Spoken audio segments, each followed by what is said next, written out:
Einen wunderschönen guten Tag aus Hannover. Ich habe hier hinter mir schon ein spannendes Auto stehen, welches ich heute für euch testen werde. Es ist natürlich nicht die Art von Fahrzeugen, die ich sonst so teste. Ihr wisst ja, ich fahre sonst überwiegend sehr sportliche Modelle. Der ID.3, muss ich sagen, interessiert mich persönlich aber sehr stark, weil das endlich mal, zumindest preislich mal, ein interessantes E-Fahrzeug ist, wo der preislich liegt und was er halt alles so kann. Das werde ich euch jetzt zeigen. Jetzt werde ich aber erstmal losfahren Richtung Wolfsburg. Ja, dafür steigen wir erstmal ein. Ja, dann gehen wir mal rein. Ja, das ist auch übrigens interessant, Leute. Die Pedalen, das sieht aus wie so YouTube-Buttons hier, Pause und Play. Und der Wagen erkennt wohl auch direkt, wenn ich mich hier reinsetze, ja, dass jemand hier drin sitzt und dementsprechend braucht man ihn jetzt auch nicht mehr einzuschalten oder sonstiges. Ich bräuchte jetzt einfach nur den Gang einlegen und dann würde der Wagen losfahren. Jetzt hier am Lenkrad einfach drehen und jetzt zeigt er mir hier auch an, ready, das heißt, wir können losfahren. So, dann wollen wir doch mal gucken, was der ID.3 hier so drauf hat. VW sagt, der soll sich relativ agil fahren, weil er natürlich einen sehr niedrigen Schwerpunkt hat, aufgrund des schweren Akkus, der unten sitzt. Gas geben macht natürlich mit so einem Elektroauto auch immer Spaß. So, dann nochmal Gas. Haare werden wieder nach hinten geschmissen. Ja, das kann er. So, jetzt kommt hier eine Kurve.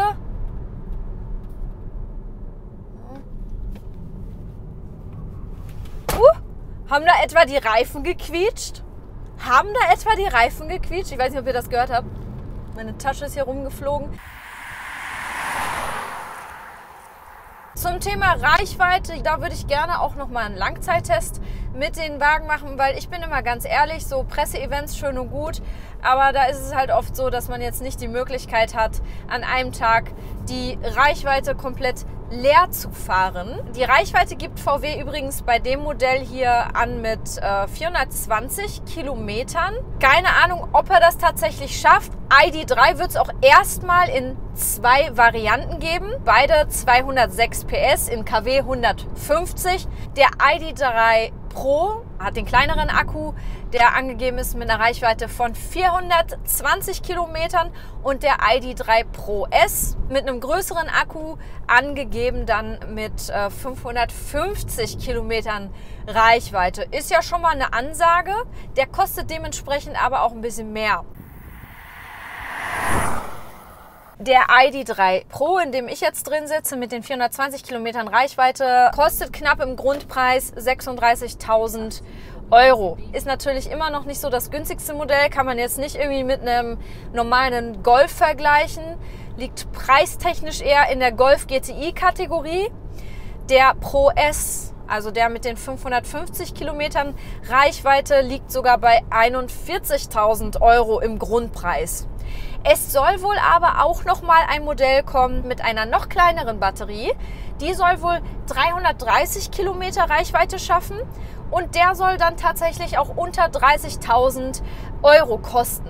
Und ich finde, da wird es dann interessant bei einem Elektroauto. Ihr habt es vielleicht schon irgendwie mitgekriegt, im TV haben sie letztens darüber berichtet, dass der ID.3 erstmal unfertig auf den Markt kommt. Das sind dann die First Edition Modelle, also hier steht auch First auf dem Lenkrad. So viel daran ist aber gar nicht unfertig, es sind tatsächlich nur Software-Sachen. Zum einen ist es einmal das Head-Up-Display, was noch nicht dann ganz komplett fertig ist. Es funktioniert zwar schon, aber das Besondere an dem ID.3 soll ja eigentlich sein, dass er so ein dreidimensionales Head-Up-Display hat. Und was sie leider auch noch nicht haben, ist die Anbindung zum Smartphone, Apple CarPlay und ja, die Android-Version. Das wird aber alles nachgerüstet. Also wer so ein First Edition Modell haben möchte, kann wohl schon ab September einen bekommen. Und ab Oktober kann das wohl angeblich schon nachgerüstet werden. Das heißt, einen Monat fährst du dann halt ohne diese 2 Optionen rum, aber dafür hast du den Vorteil, dass du dir 3 Leasingraten sparst. Das hat VW ja dann auch sehr interessant gemacht. Du sparst dir dann 3 Leasingraten, die du dann mit irgendwas gegenrechnen kannst, zum Beispiel ja, einen Satz Winterreifen oder wie auch immer. Das macht es dann vielleicht wieder für einige attraktiv, dass sie sagen, ja, ich möchte den jetzt ohne diese Option haben und spare dann dafür ein paar Euro. aber kriegt diese Option nachträglich ja noch rein. Der Wagen hat natürlich alle möglichen Assistenzsysteme, die man halt sonst auch so kennt, wie zum Beispiel Spurhalteassistent. Wenn ich jetzt mal hier ohne Hände fahre, dann sollte er mich in der Spur halten. Und das tut er auch. Ich weiß nicht, ja, da hat er gelenkt. Ich fühle mich manchmal nicht so sicher damit. Man soll sein Glück nicht herausfordern, weil der Technologie vertraue ich da noch nicht hundertprozentig. Es funktioniert. Der will halt immer nach ein paar Sekunden, dass man wieder die Hände ans Lenkrad nimmt, weil man soll ja schon noch selber fahren. Was ich ganz cool finde auch, was ich so vorher auch noch nicht in einem Auto hatte, ist, dass er die Schilder natürlich erkennt. Das ist nichts Neues. Aber dementsprechend auch von selber die Geschwindigkeit reduziert auf die Geschwindigkeit, die er erkennt. Das funktioniert am besten an Ortseingangsschildern. Also wenn ich auf einen Ort zufahre, dann erkennt er das Schild schon vom Weiten und bremst da schon mal sachte, wirklich angenehm sachte auf 50 km/h runter. Also es ist jetzt nicht so, dass er dann voll die Vollbremsung am Ortsschild macht. Das wäre ja auch gefährlich für die Autos, die hinter einem fahren, sondern macht er wirklich ganz angenehm und sachte.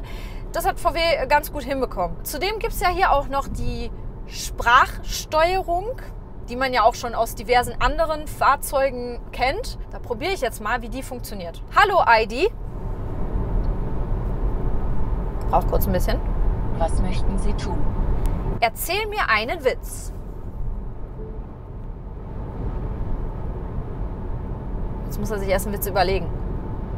Oh, das haben mir meine Entwickler nicht beigebracht, aber ich probiere es mal. Was essen Autos am liebsten? Parkplätzchen. Nee, aber wir probieren jetzt mal wirklich was Sinnvolles. Hallo ID. Wie kann ich helfen? Mach die Temperatur auf 23 Grad.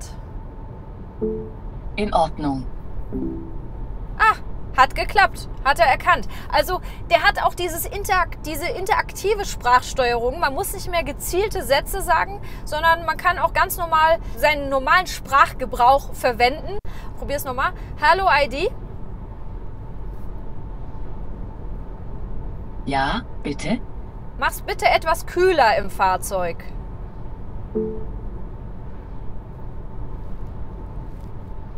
In Ordnung. Es wird gleich wärmer. Okay, also das funktioniert dann doch halt nicht immer so, wie ich es jetzt angepriesen habe. Funktioniert, kann auch ab und zu mal nicht funktionieren, aber es muss nicht immer im Auto liegen. Vielleicht, wenn man auch einfach undeutlich spricht. Das ist noch ein ID.3 gewesen. Der hat ja auch dieses intuitive oder interaktive Licht in der Windschutzscheibe sitzen. Wenn ich jetzt mal abbiege, dann wird er jetzt hier mir mit so einem blauen Licht signalisieren, wenn ich rechts abbiegen muss. Hier unten.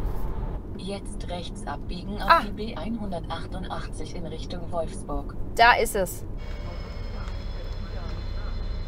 Ich bin angekommen in Wolfsburg in der Autostadt und hier habe ich jetzt mal den ID.3 schön hingeparkt, um euch den jetzt auch noch mal so ein bisschen näher zu zeigen.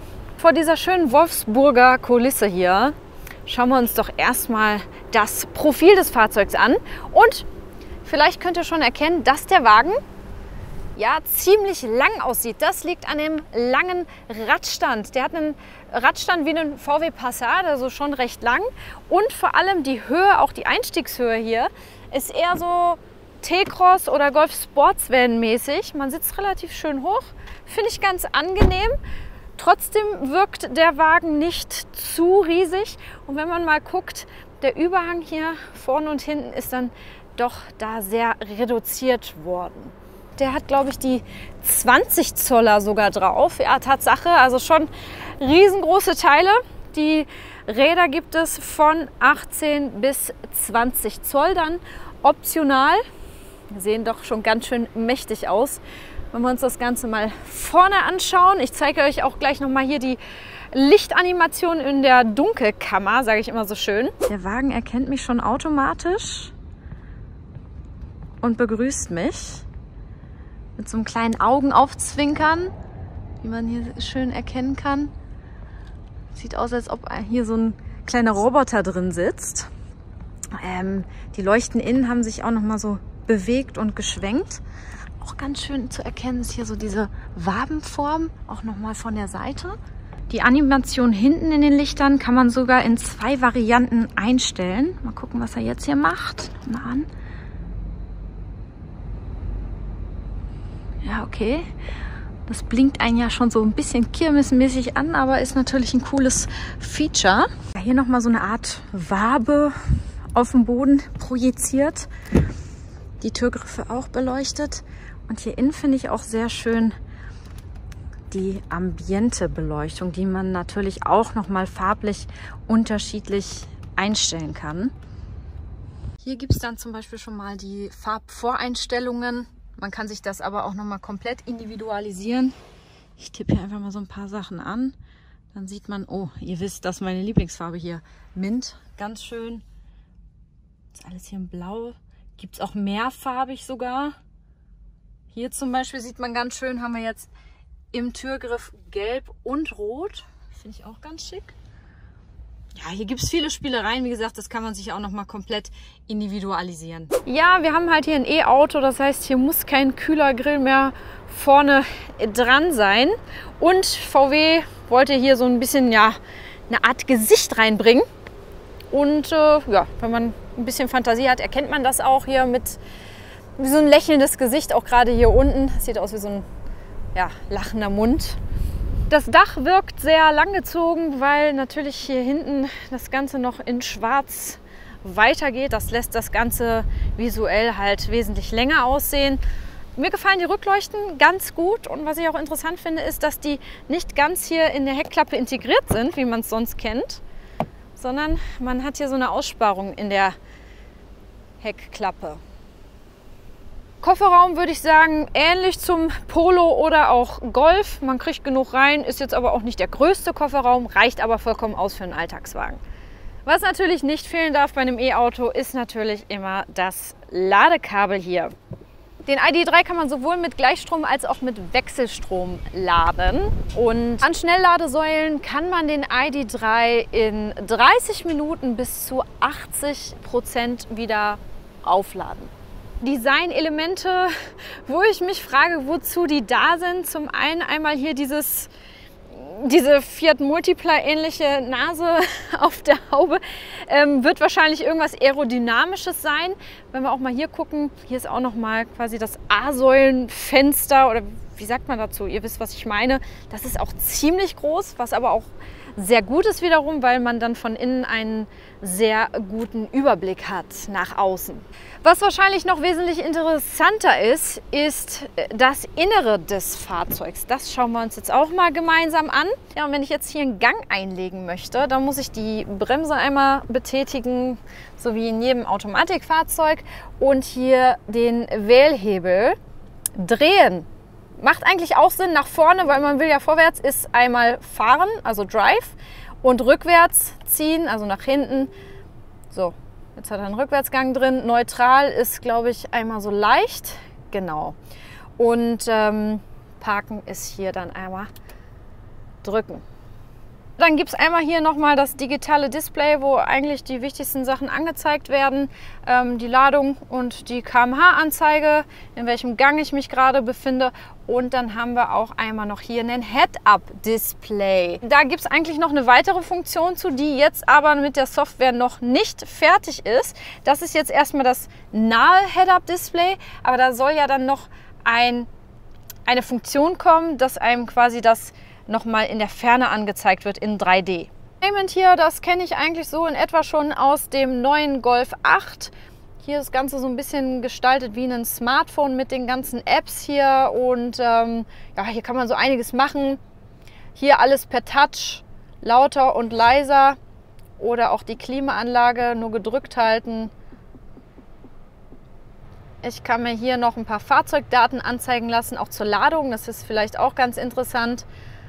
Hier zum Beispiel die Daten, wie weit ist er ab Laden jetzt schon gekommen, 158 Kilometer bis jetzt. Mit einer App kann man sich auch alle Ladestationen anzeigen lassen, die man auf seiner geplanten Route eventuell anfahren könnte. Und was ich auch noch ganz interessant finde an der Navigationskarte hier, wenn ich mal hier rauszoome, dann kann ich mir so einen Kreis anzeigen lassen. Und das bedeutet, dass ich mit der aktuellen Ladung noch das hier alles erreichen kann. Je weniger Reichweite der Akku noch hat, umso kleiner wird dann natürlich der Kreis. Also bis nach fast Berlin würde ich jetzt noch mit der aktuellen Ladung hier kommen. Vom Interieurdesign her muss ich sagen, ist jetzt nicht so mein Geschmack, aber das ist pure Geschmackssache. Er sieht so ein bisschen altbacken aus, aber da gibt es, glaube ich, noch unterschiedliche Varianten. Grundsätzlich gibt es auch 6 verschiedene Farbvarianten für den ID.3. Das ist aber die einzige knallige Farbe hier, dieses Türkis. Ansonsten gibt es, glaube ich, noch 3 Grautöne, ein Weißton und ein Schwarzton, also eher schlicht gehalten. Ja, und wenn wir uns das Ganze auch noch mal von hinten anschauen, der hat auch ein sehr, sehr großes Panoramadach hier, was übrigens nach vorne ein nach vorne verschwindendes Sonnenrollo hat. Habe ich so auch noch nicht gesehen. Ich kenne das immer nur, dass es nach hinten verschwindet. Und platzmäßig muss ich sagen, ist hier hinten auch genügend. Ich bin ja immer kein so ein guter Richtwert, weil ich bin relativ klein, aber ist auf jeden Fall noch sehr, sehr viel Beinfreiheit. Und auch nach oben hin kann man nicht meckern.